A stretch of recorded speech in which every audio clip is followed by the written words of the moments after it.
ఇవాళ కేంద్ర కేబినెట్ సమావేశం ప్రధాని నరేంద్ర మోదీ అధ్యక్షతన జరగనుంది. ఈ సమావేశంలో కేబినెట్ పలు కీలక నిర్ణయాలు తీసుకునే అవకాశం ఉంది.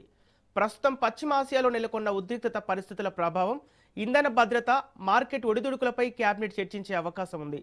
ఇటీవల చమురు శుద్ధి కర్మాగారాలు, ఎల్పీజీ ఉత్పత్తిని పెంచాలని ప్రభుత్వం ఆదేశించిన నేపథ్యంలో దానికి సంబంధించిన తదుపరి కార్యాచరణపై నిర్ణయాలు తీసుకోనుంది.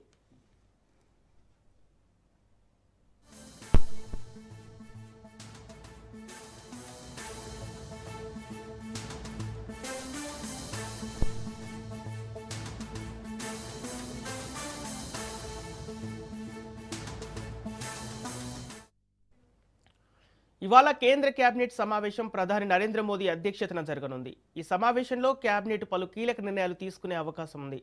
ప్రస్తుతం పశ్చిమ ఆసియాలో నెలకొన్న ఉద్రిక్తత పరిస్థితుల ప్రభావం, ఇంధన భద్రత, మార్కెట్ ఒడిదుడుకులపై కేబినెట్లో చర్చించే అవకాశం ఉంది.